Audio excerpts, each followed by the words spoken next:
What happens when a CEO orders a burger from his own restaurant and watches a waiter refuse service to a teenager? For how he looks, Xavier Price sat in the parking lot of his own restaurant, staring through the windshield at the glowing red sign above the door. Location number 4 out of the 7 he inherited from his father. It was supposed to be the best performing one, high ratings, strong foot traffic, and a veteran manager who'd been there for years. But lately, something felt off. He'd gotten a few vague complaints through corporate channels. Nothing outrageous, just enough to make him uneasy. Felt ignored, didn't feel welcome, rushed out. When he asked his district manager, she chalked it up to the usual, probably just high expectations, nothing to worry about. He wasn't buying it. Xavier had never met the floor staff here. His father used to handle this location personally before passing. The employees only knew the CEO as a face on the wall in the back office.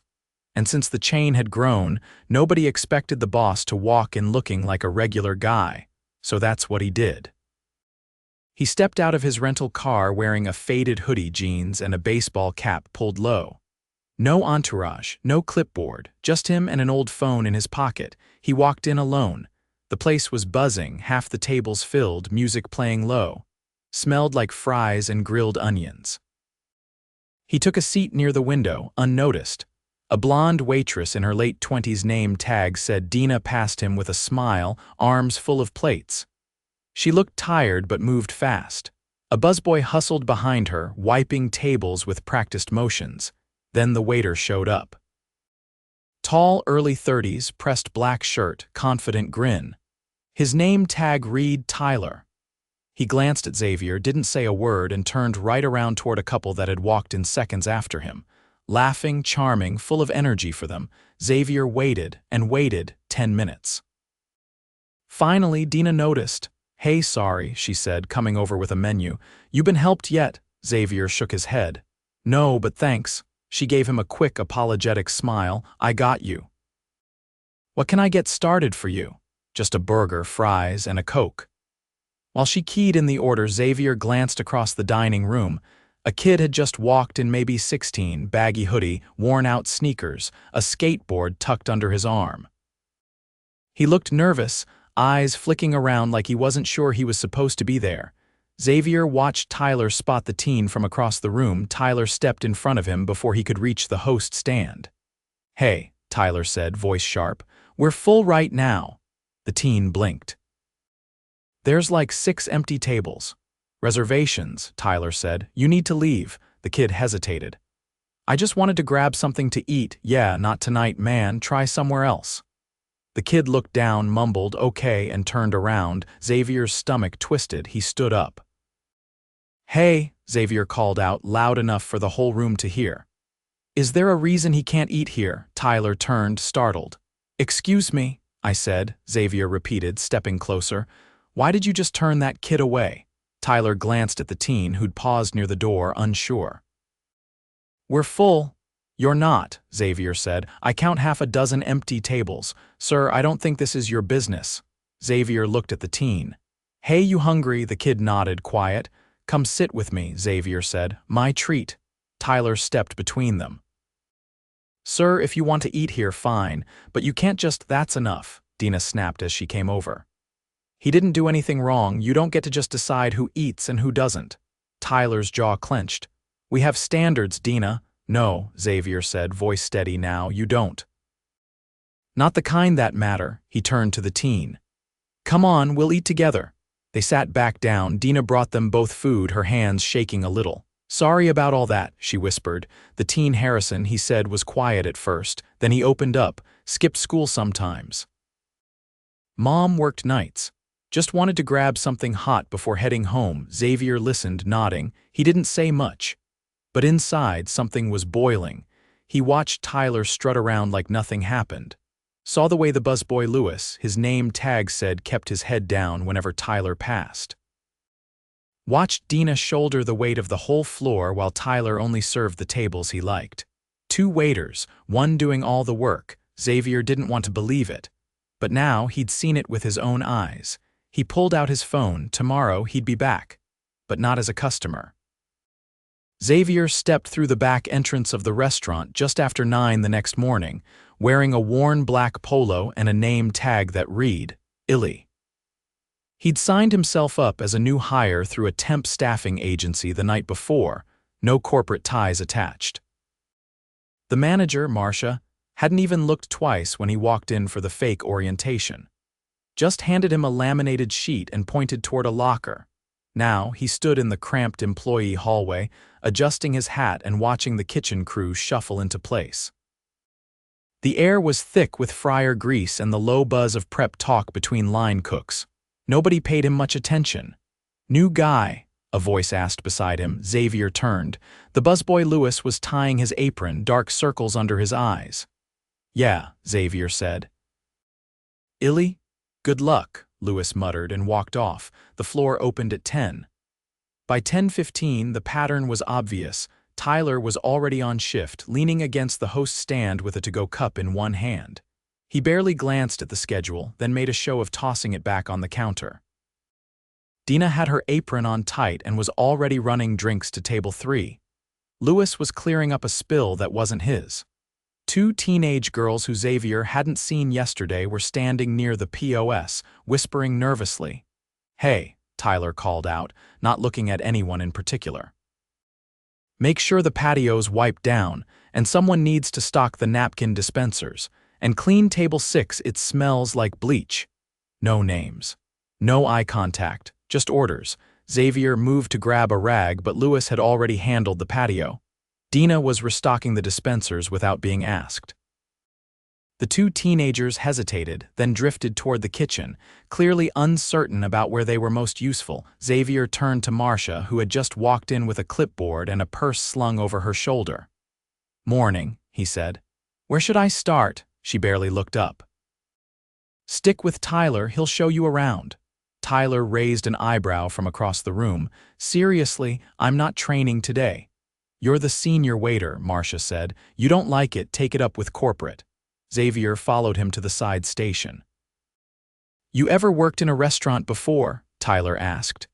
"Yeah, a little. Don't get in my way, that's the main thing." Xavier nodded, letting the silence hang. By noon, the front of house was humming. Orders piled up. Dina was juggling 6 tables. Louis was bussing, hosting, and running food when things backed up.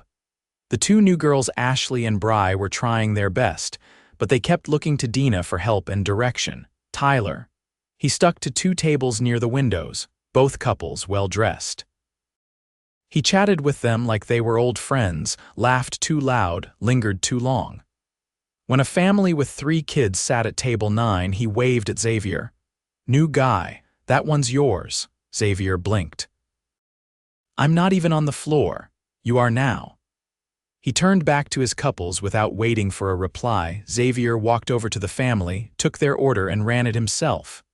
Meanwhile, Tyler stayed parked at his preferred tables, checking his phone between rounds. "Does he always do that?" Xavier asked Dina quietly as they crossed paths at the soda fountain. "Every shift," she said, eyes on the syrup cartridges. "He cherry-picks tables, leaves the rest to whoever can't say no." "You ever bring it up to Marcia?" Dina wiped her hands on a towel. "She says he brings in good tips, keeps the high spenders happy. That's all she cares about." At 1:30, the front doors swung open again. A group of construction workers walked in, 6 of them, boots dusty, neon vests still on. They picked a booth near the kitchen and dropped into their seats, laughing and shaking off the heat. Xavier started toward them, but Tyler intercepted him. "Don't worry about them," Tyler said. "I'll handle it." Xavier stepped back. He watched as Tyler approached the group with a forced grin.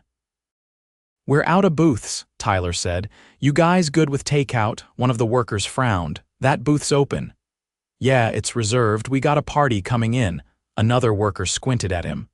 "You serious?" Xavier stepped forward. "We can seat them," he said. "I've got an open section." Tyler turned slowly. "I said we're full." "Then why's table 12 still empty?" "Because I said so," Tyler snapped, then glanced at the group. "Look, it's just not a good time." The workers stood up, muttering under their breath, and walked out. Xavier didn't follow them. He looked at Tyler. What exactly is the problem with them? Tyler didn't answer. Just walked back to his section. Xavier walked straight to the break room and found Marcia at the back table, sipping from a thermos and flipping through paperwork. "We need to talk," she looked up. "You're the new guy, right?" "Yeah, and I've seen enough." She raised an eyebrow. "Excuse me? You've got a waiter refusing service to people based on how they look. Yesterday it was a kid in a hoodie. Today it's a bunch of guys who just came off a job site." Marcia leaned back. "Tyler knows who tips well. He's protecting the flow." "No," Xavier said. "He's gatekeeping and you're letting him." She set her thermos down. "You have no idea how hard it is to run this place. I'm short-staffed, corporate's breathing down my neck, and Tyler's been here since before I took over. If I lose him, I lose half my regulars."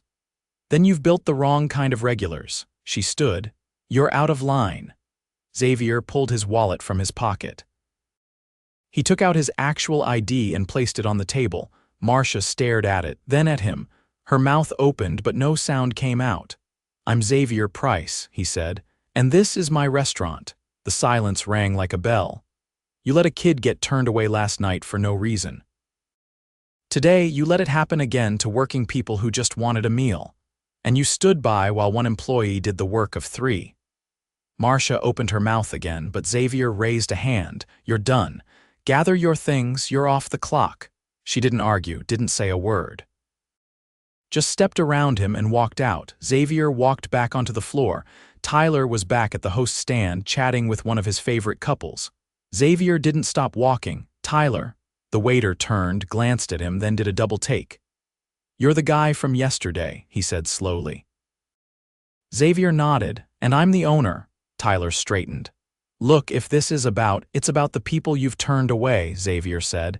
"It's about the way you treat your coworkers, and it's about the fact that you think you can decide who deserves to eat here." Tyler scoffed. "I've been here for years. I bring in more than anyone." "Not anymore," Xavier said. "You're done. Clean out your locker." "You're serious?" As a heart attack. Tyler stared at him, face hard. Then he turned and walked toward the back, muttering under his breath. Xavier felt the weight of the room shift. Dina stopped mid-step. Louis froze near the dish pit. Ashley and Bry peeked over from the side station. He turned toward them. "Take 10, he said. "All of you on me." Nobody moved at first. Then Louis dropped his towel and walked out the back. Dina followed. Ashley and Bry trailed behind, heads spinning. Xavier sat at table 9, the family long gone now. He looked around the floor, the kitchen, the hallway, and he realized something. He hadn't just uncovered a problem. He'd let one grow. By the time the staff returned from their short break, the dining room had quieted. The lunch rush had thinned out, leaving a trail of half-cleared tables and sticky menus. Xavier stood near the expo window, sleeves rolled, cleaning off trays with a towel. He didn't expect anyone to say anything. For now, it was about showing he wasn't going to vanish once the dust settled. Dina walked past him on her way to refill the tea urn. "You staying the whole shift?" "Yeah," he said. "And the dinner one too?" She gave a small nod, didn't smile, just went back to work. Ashley and Bry kept to themselves by the soda station, whispering less than before, but still hesitating every time they passed Xavier.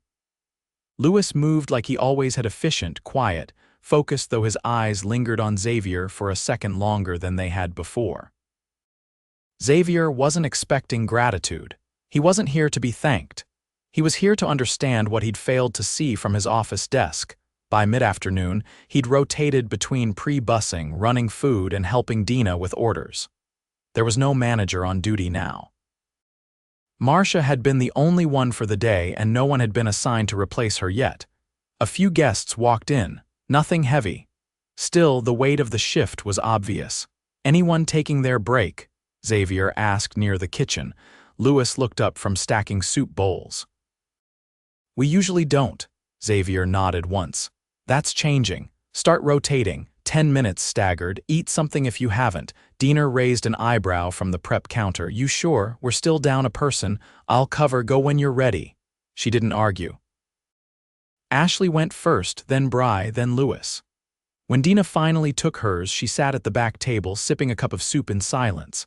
Xavier caught her eye as he brought out a tray.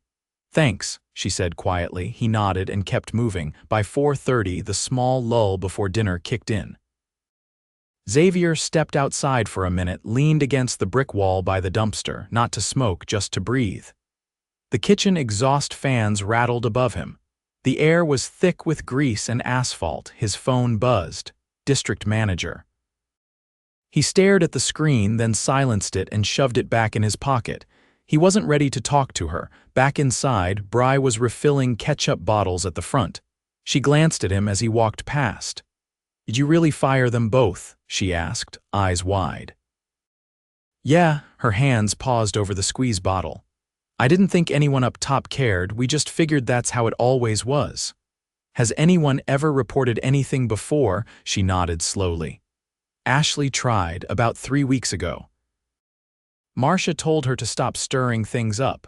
Xavier leaned against the host podium. "What about you?" "I didn't see the point," she admitted. "Tyler never messed with me directly, but I saw how he talked to certain customers, always had a reason not to seat them."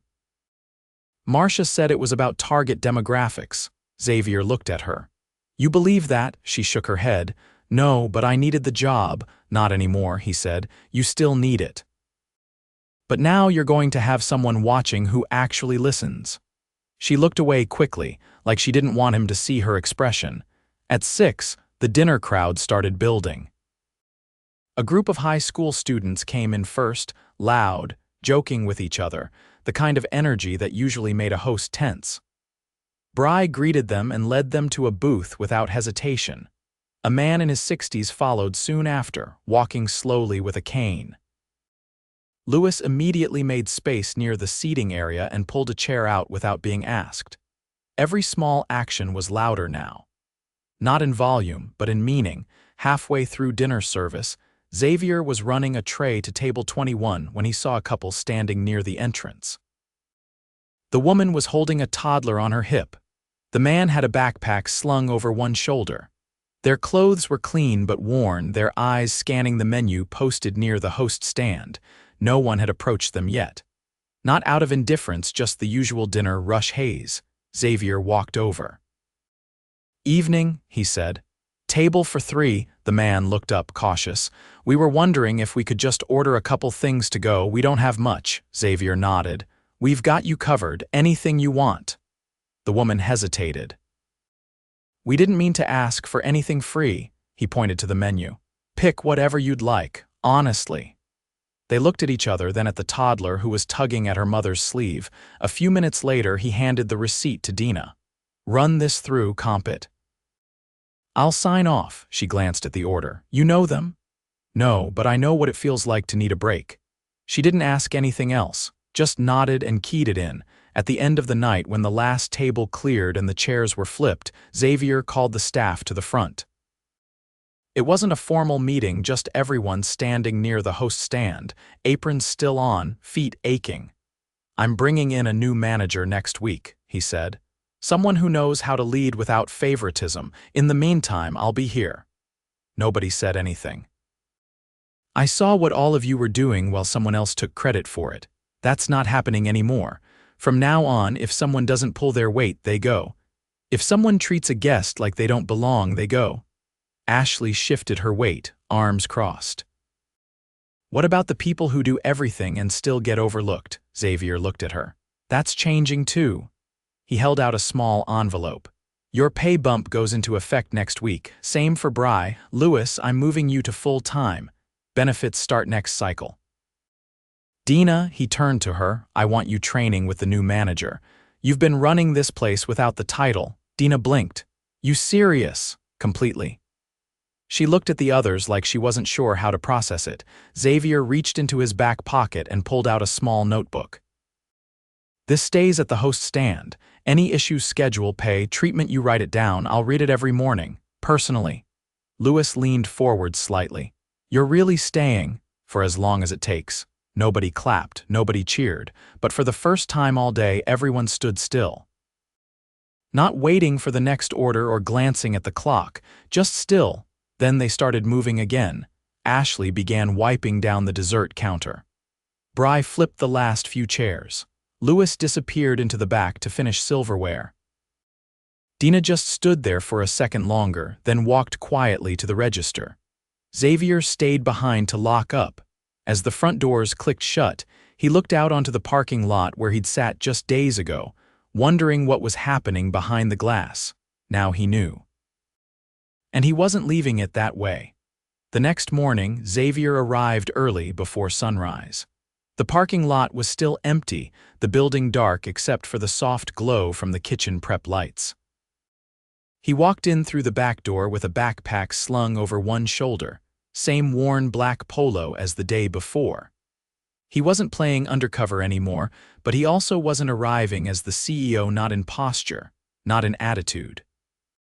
He just nodded to the head cook, who gave him a quiet nod back and went back to slicing tomatoes. He rolled up his sleeves and started filling out the dry erase board for the day's prep list. None of the staff had arrived yet, but by the time they did, he wanted the shift to feel like it had structure again. Not chaos, not silence, just direction. Dina was the first to walk in 15 minutes before her shift, still in her outdoor coat. She paused when she saw the whiteboard, then glanced at him. "Thought you'd let us run it today." "You will," Xavier said. "I'm just giving you a clean runway." She set her bag down and walked toward the hostess terminal. Ashley called in, fever. She said she didn't want to risk it. Good call on her part. Bry's still coming. She texted me earlier. Xavier nodded. Then we'll keep the floor tight. Rotate sections so no one gets overloaded. You sure you want to be on the floor again today? Until we hire someone permanent, he said. This is my post. By the time they opened at 10, a rhythm had settled in. Customers trickled in slowly, construction workers grabbing brunch before their shift, an older couple who seemed to know the menu by heart, and a young woman with a backpack and a laptop who asked quietly if she could stay for a while as long as she kept ordering coffee. Xavier told her to take her time. At 11, Bry arrived, hair pulled back, eyes alert.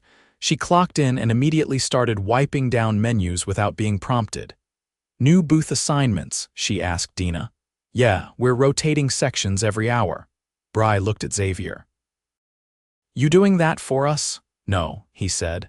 "I'm doing it because it's smart. No one should carry more than they have to." By noon, the pace picked up. Xavier helped run food, then dropped into dish duty when a backup started forming near the kitchen. He kept his head down, didn't direct unless something was slipping.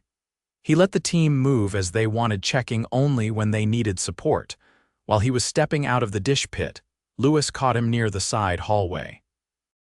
"You really staying through this week?" I said I would. "You ever think about how many other places are probably like this one?" Louis asked, not accusatory, just curious. Xavier leaned against the wall, wiping his palms on a towel. "Every day. So what happens to the others? They get someone who steps in before the damage gets this far, hopefully." Louis nodded once. "And if they don't, then someone else has to be brave enough to speak up, like you did." Louis went back to polishing silverware, saying nothing more. At 2, the new general manager arrived. Her name was Yelena. Late 40s. Former operations lead from a sister location Xavier trusted. She didn't arrive with a clipboard or a checklist. She walked in, introduced herself to every staff member, tied her apron, and asked where she could be useful. She started by shadowing Dina, watching how the floor moved, asking short questions between tables. "I've never had a manager ask me how I like to run my section," Dina admitted quietly while Xavier refilled the soda fountain. "She's not here to replace you," Xavier said. "She's here to elevate what you're already doing." Dina didn't respond, but she didn't push back either. By 5, the dinner rush started to build.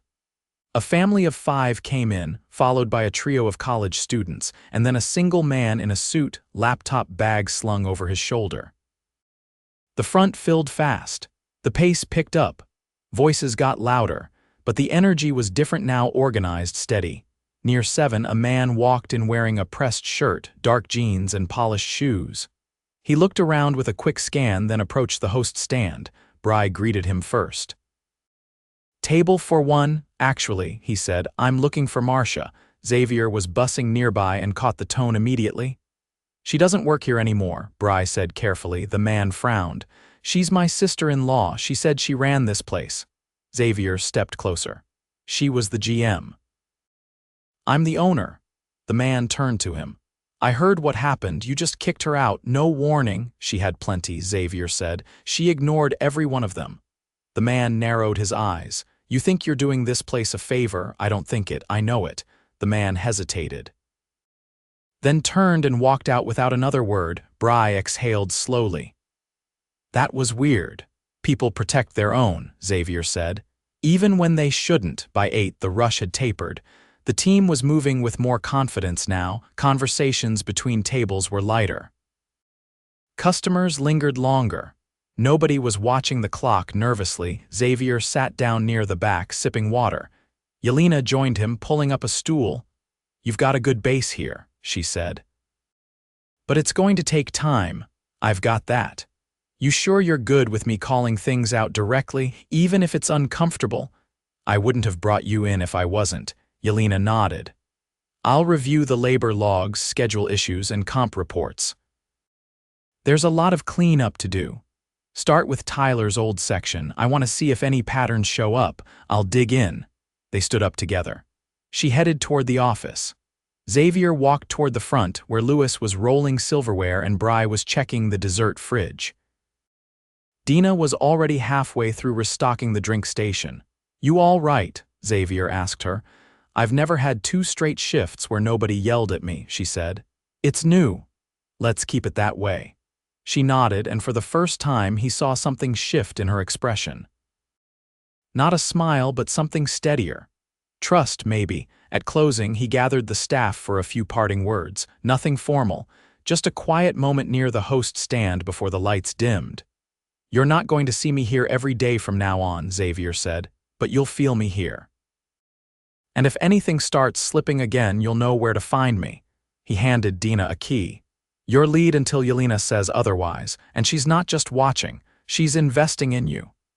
Dina held the key in her palm like it weighed more than it should. Xavier turned to Louis. Payroll's going through a full audit. If anything's missing, it'll be corrected by Friday. Then to Bry. New uniforms are being ordered. You'll get proper ones next week, not hand-me-downs. And finally, addressing them all, this place doesn't work because of branding or reputation.